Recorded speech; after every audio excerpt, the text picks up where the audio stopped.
Look at the picture. See the skull. Visible Frankenstein controls. The Brain Thoughts broadcasting radio. The Frankenstein earphone radio. The latest new skull reforming to contain all Frankenstein controls. Today's episode of Frankenstein Control is brought to you by Richmond Cemetery. Come on down and visit. It's a quite beautiful and poignant place to spend your day. Billy Mays is buried there. Billy Mays is on the giant Confederate pyramid. It's unfinished too.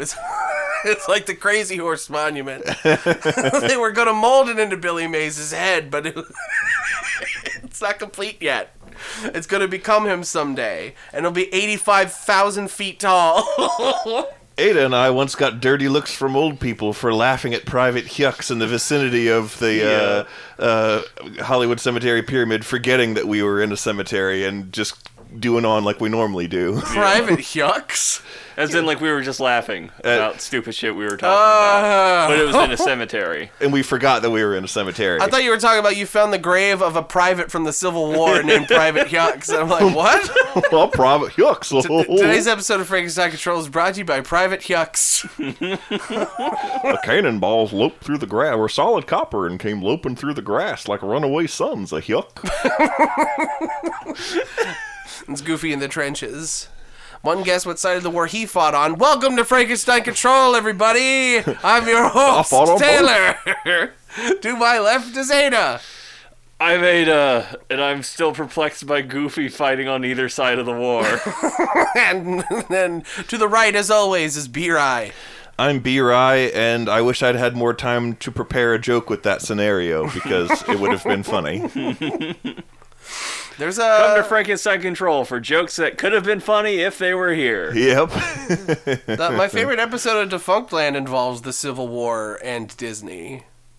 Which one? It's called Disney's America. It's about the historical theme park that Disney nearly opened here in Virginia. Oh, no. Oh, yeah. It would have been right down the road, too, like right near Woodbridge. Ooh. Like Manassas, Woodbridge, that kind of area. Right. Yeah, it would have been right around there. And that whole thing was a crazy fiasco. It was nuts. It's such a great video. I recommend it to anybody. Defunctland is great. Defunctland is very good. If you haven't watched it or heard of it, it's a... And we are not saying the fuckland, first off. Defunct. Yes, like As now in, like, defunct. Yes, now no defunct rides. longer here. Yeah. It's a channel that's like started out.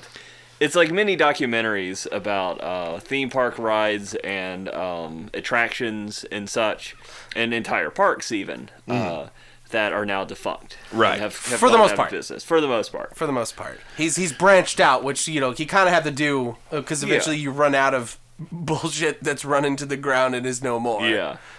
The Fast Pass episode is so good. Yeah. Also very long, but it's so good.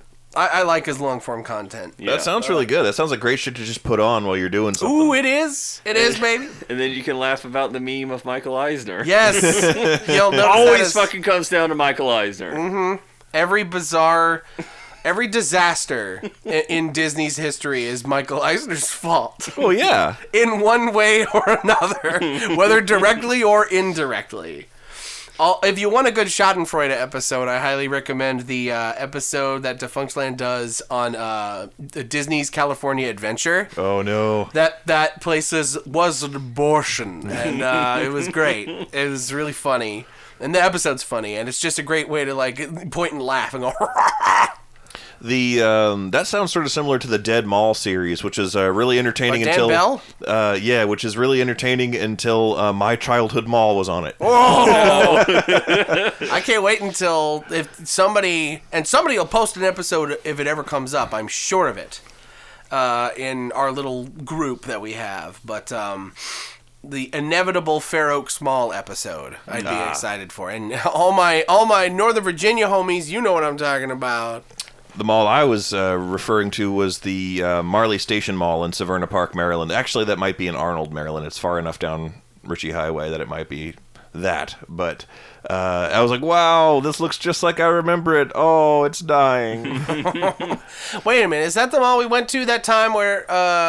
Probably. Yeah, we went to a mall, and there was that restaurant at it that we did that one time that you had with your wedding, with you and with you and you and with Oh. you. I thought you Oh. could do anything. No, that was the Columbia Mall. Oh, it was? That was Seasons 52 at the Columbia Mall. Oh, okay. That's still vibrant and functional as far as I'm aware. You reminded me that trip, that dinner we went to. Was it a dinner? It was more like a lunch. Yeah, it was a lunch. I had only been on hormones for a couple of weeks at that point, so I was like super emotional, and it was to the point where like if I laughed too hard, I would break down crying. And I came like this close to doing that there with you and like Kippa talking about.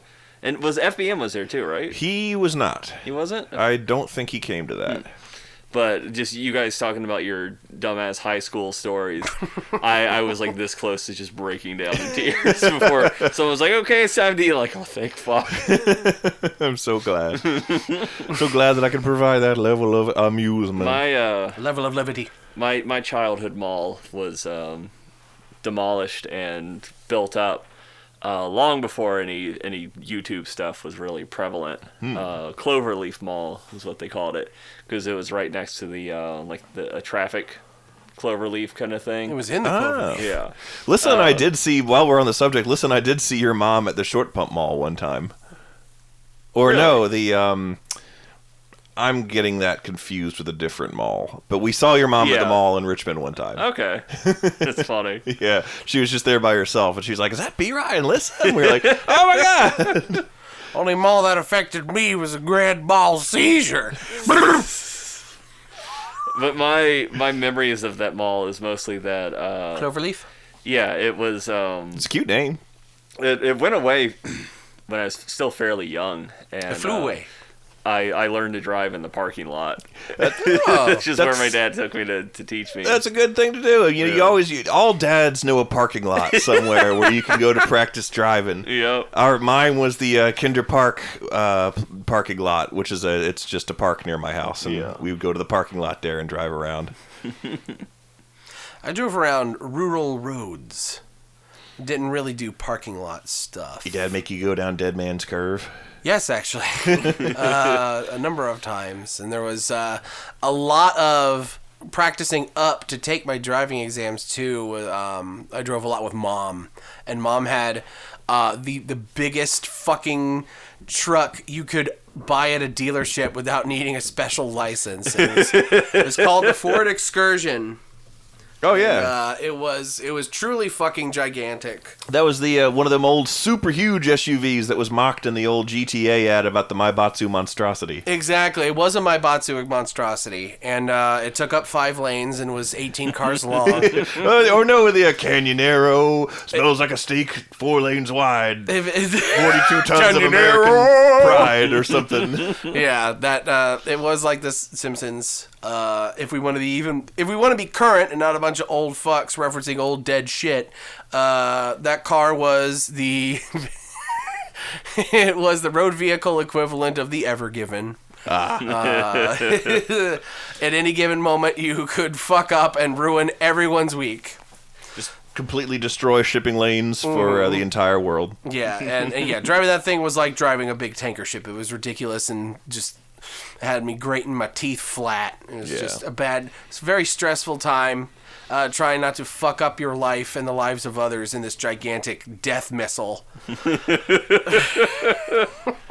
My Lincoln that I got when I was 18 was a lot of vehicle for me. It was about as long as some of the... the Rye Rocket, the original Rye Rocket. The original Rye Rocket was pretty long, and there was lots of times where out cruising with the crew, I would hit something because it's giant and numb, and I can't tell where its borders are. So I was out with FBM one time, and we backed into a fence on some like rural property, and there's no way of finding whose fence it was. I just like backed into a fence, and like it was one of those fences that sort of like slots together, so it wasn't like broken, but it did fall apart. And we sped away, and he's like, "B-Rye, we just destroyed those people's fence, and now you're leaving. They probably caught that on some security camera or somebody's. They didn't have Ring doorbells when we were 19, but I was like, true. They'll sell the footage to TMZ, and it'll be like Marilyn Manson and rapper Rick Ross were seen leaving the scene of a."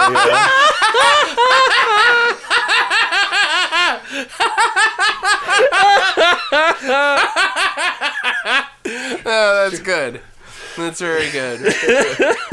I was just gonna say, the owner of that place, B-Rye, picked up the one of the sticks from the leftover, one of the big wrecked sticks from the wrecked fence he left, and it came back. That was the stick lady from the darkness that you encountered that one time while you were driving through the darkness, and you saw the stick lady. Where do you think she got the stick, bro? From that fence. She's coming after you. Except the fence was made of properly constructed fence posts, and the stick lady just had like an old rickety staff. That's how bad you fucked up the fence. And also it was in a different part of town. That's how bad you fucked up the fence. Fair enough. Literally everything you come at me, it could be debunked. That's how bad you fucked up the fence. I should do a quick explanation. The stick lady might like when we were. It's been a while since we talked about the stick lady. I don't know if we ever have. I thought we did on a Halloween episode 8 years ago. Oh, It's not ringing a bell for me.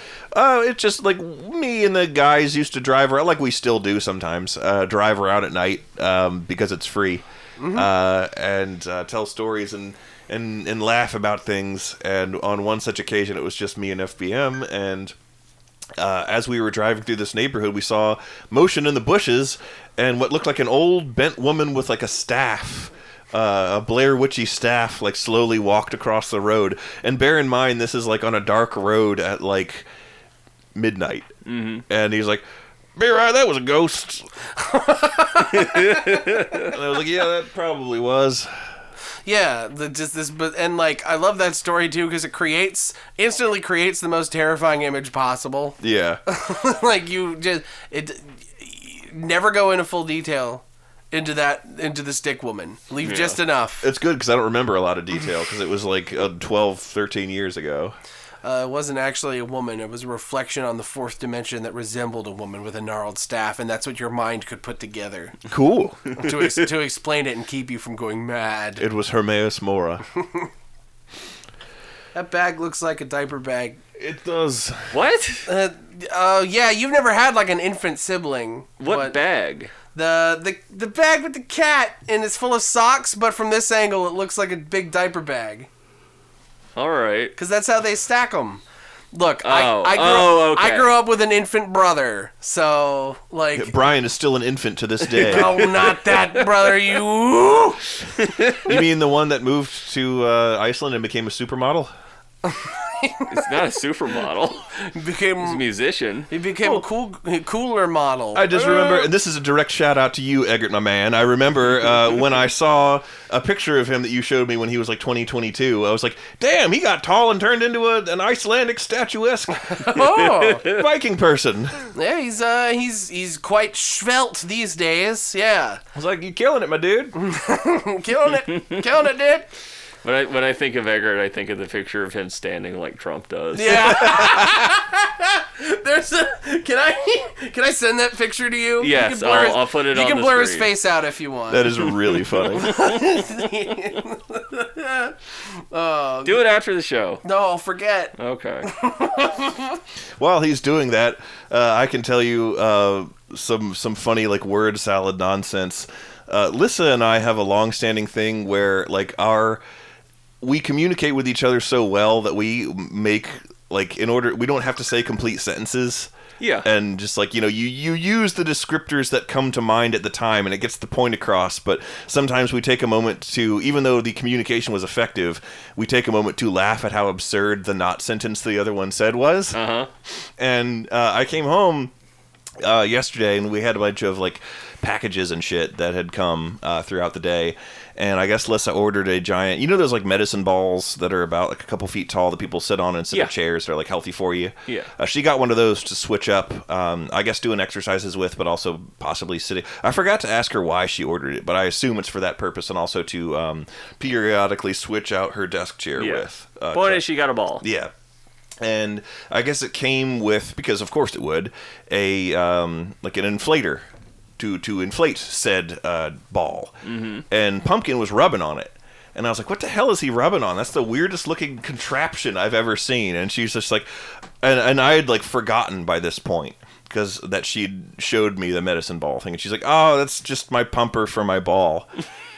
And I was like, I'm really glad that I remembered that you got a giant medicine ball, because otherwise I would have thought I was having a stroke. It's a pumper for my ball. It's a pumper for my ball. Bumper for my ball.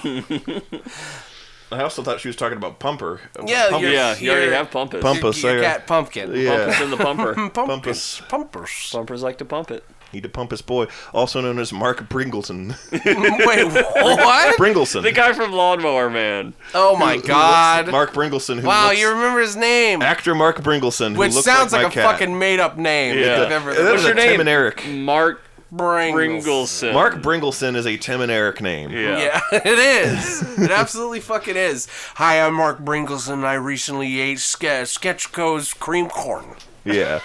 He's one of the circus people. Yeah.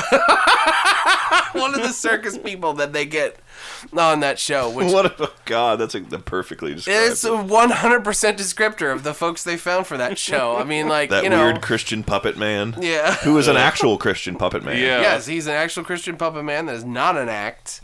Well, I mean, it's an act, but it's like not an act. It's both. You know what I mean? And like, just What?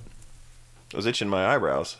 what the fuck's going on? I looked over to you and like Ada's like grabbing at her ears, and I looked over to B-Rai like with both hands. And I look over to B-Rai and B-Rai's grabbing both of his eyebrows with both hands, and I'm just like, I was just the itching fuck kind of like what Three Wise Monkeys bullshit is going on here? I'm freaking out. We're primates. We have to pick at ourselves like apes and groove. But with both hands symmetrically, both of you who are on either side of me, it was freaking out. It's like a glitch in the Matrix. I think it's like a habit for people to mimic the body language of people that they're vibing with. As the only person with a sociology degree here, I will second that interpretation. I will officially say that is. Taylor, we're just vibing, okay? Yeah. Oh God. We're vibing Now right now. Now you put your fingers on your cheeks. No, Taylor puts both fingers up his nostrils. It's erotic for my species. It's the erogenous zone. Welcome to the erogenous zone. Much like the proboscis monkey. How come that isn't a thing? How come that isn't a series of pornographic parodies called the erogenous zone? I don't know.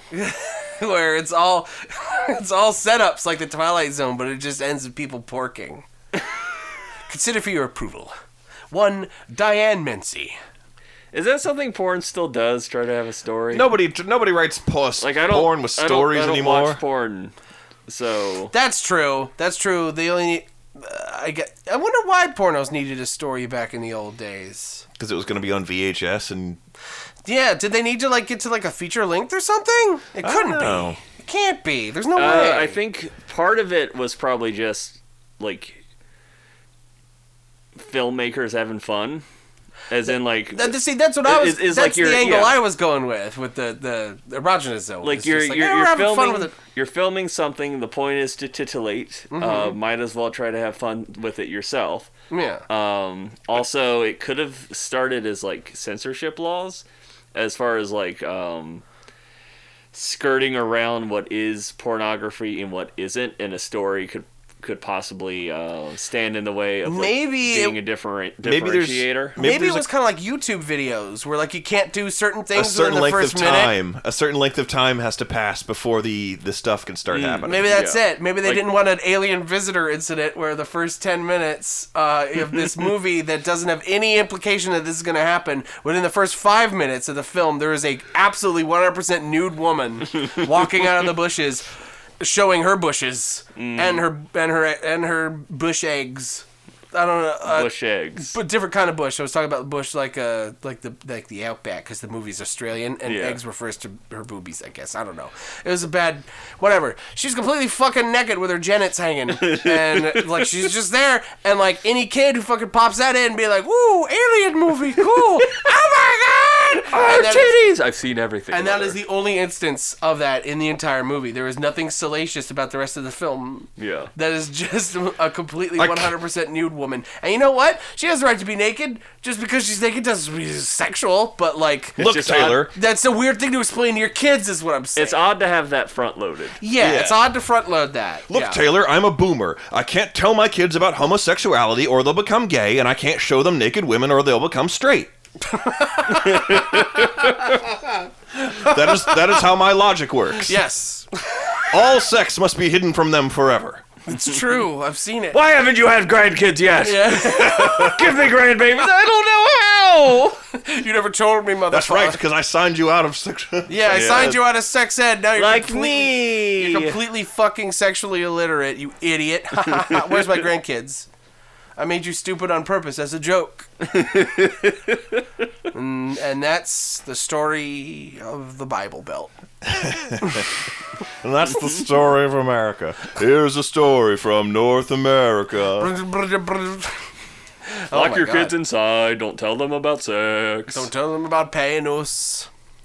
Oh, man. Yeah, going back to the porn parody thing.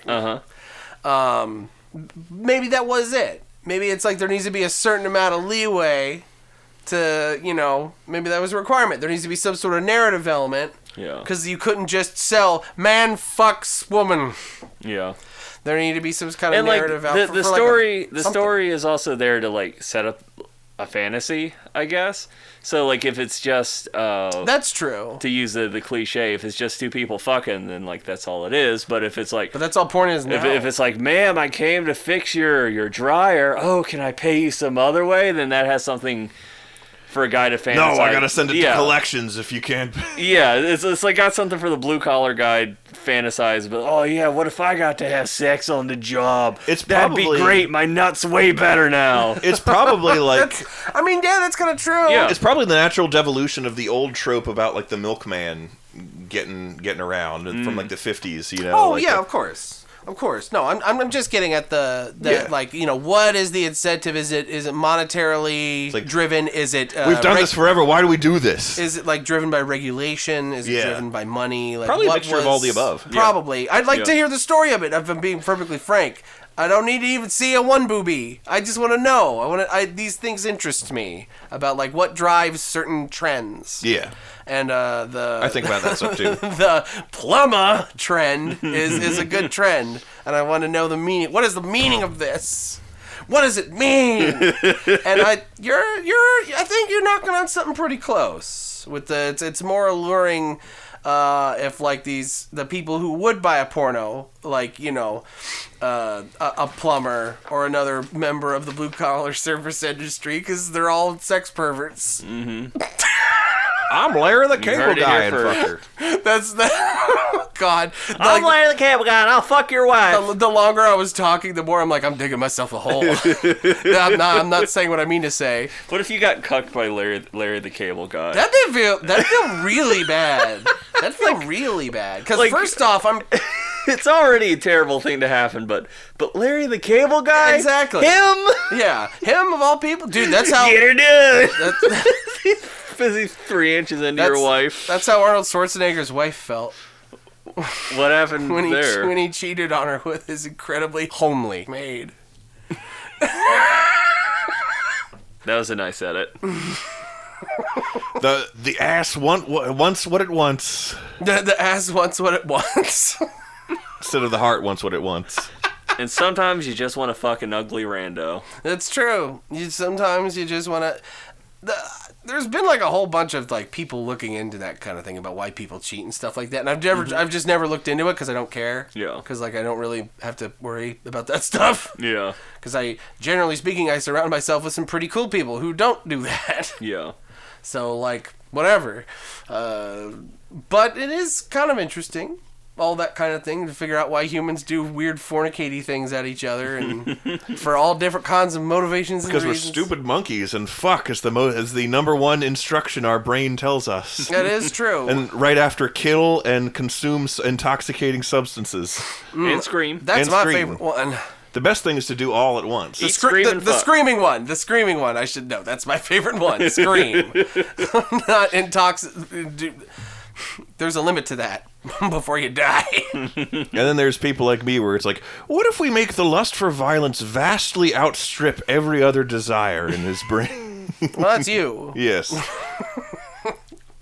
And then be where I killed a man. He was playing Call of Duty Shoot a Man. Call of Duty Shoot a Man. That's the next one. That's Game Grumps. I can't take credit Oh. for that. Call of Duty Shoot a Man. This game's for babies. I want to play Call of Duty Shoot a Man. That's very Aaron. Oh, yeah. Yes. Oh, my God. Yeah. Who knew? Who knew at the beginning? Did you think at the beginning of this podcast we'd be talking about porno? Probably not. Probably. I mean, there's an equal chance of that. It's us. It's just how things Yeah. go around here. It's the kind of ship we run. Yep, we do run we don't run a tight ship, ladies and gentlemen, but we run a raft. We run a weird one. We run one of those big circular floaties that they have at the River Rapids rides at King's Dominion. The one that two people can fit in. The one that's shaped like a little 8. Yeah. And it makes you hungry for like those kind of donuts that they're the figure 8 donuts. You're like, it's an infinity donut. You bite into it and the bite comes back. It's a donut that looks like the meta symbol. What? The fucking meta pretzel. Oh, yeah. Did either of you look up the Walmart video? No, fuck, I didn't. I forgot At to this as point, well. you'll have to send it. You fool. At I this point, forgot you'll to have do to that, send too. it. I forget to do most things. I forget to do most things. Well, here's your second chance to go look it up. Wait, We won't get a third. remind me of which Walmart video you speak. Walmart is trying to make virtual shopping on Meta. Oh, yeah, And yeah, it's yeah, a bizarre train wreck that applies to no one. Yeah. I remember that. We were thinking of getting our Virtual groceries. Walmart? No, we were thinking of ordering groceries online recently and doing that. And the time or two I've done that, it's like, allow for substitutions or whatever.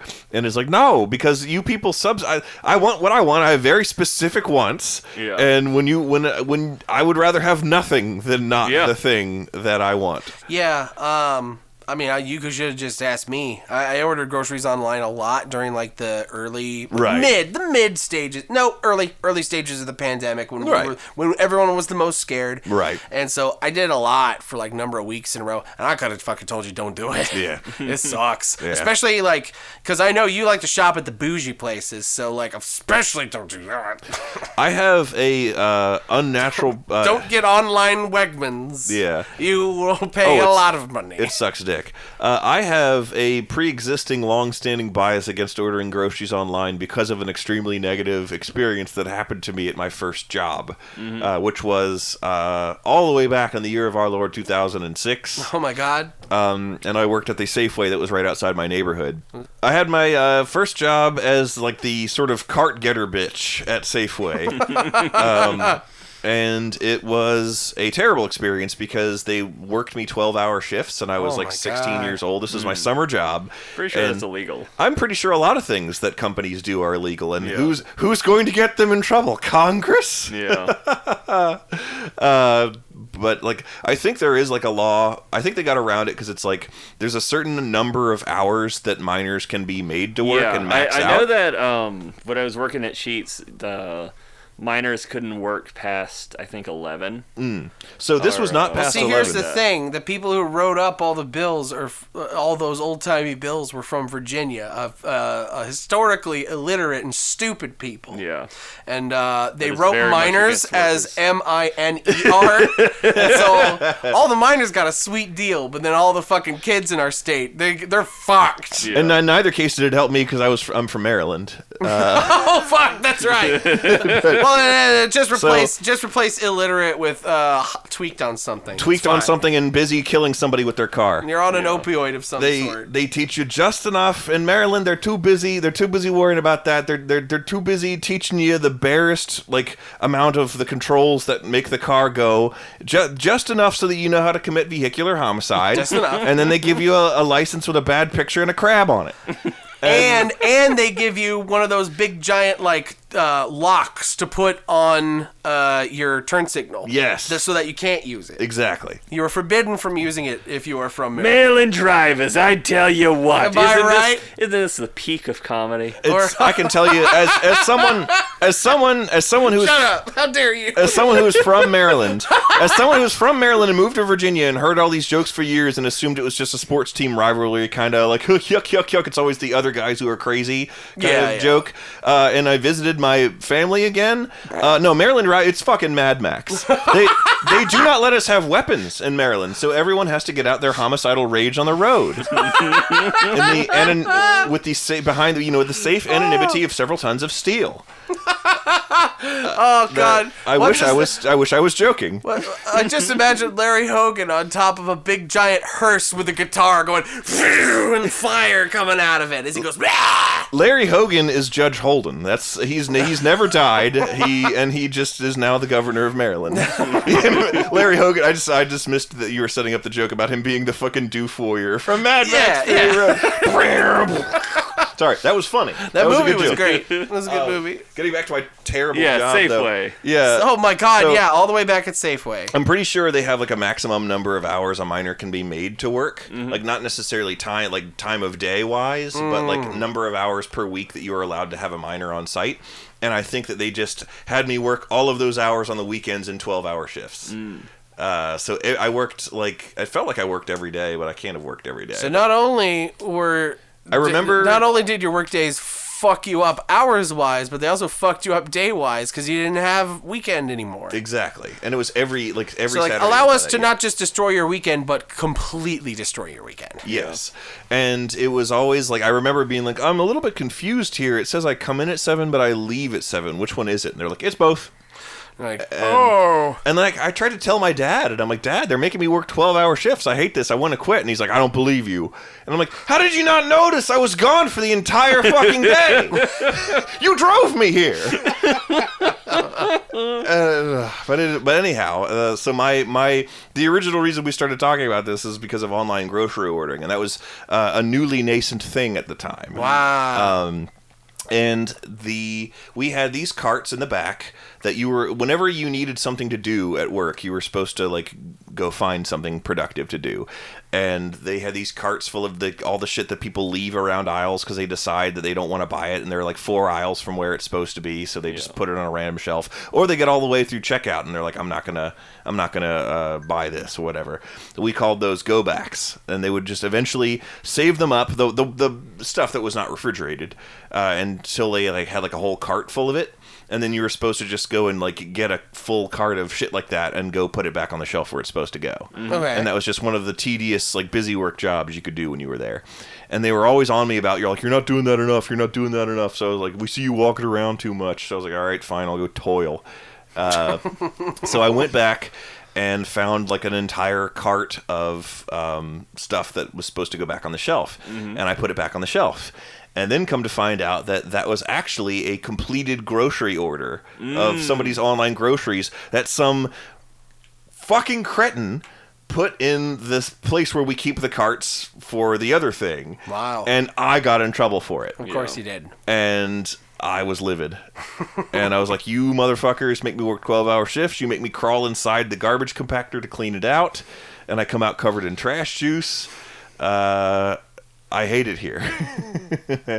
And all of that is to say, I don't recommend online shopping, because now I know, thanks to this conversation, I now know that the reason why I kept not receiving my special, ingredients that I needed, specifically the ingredients I would need for a dish.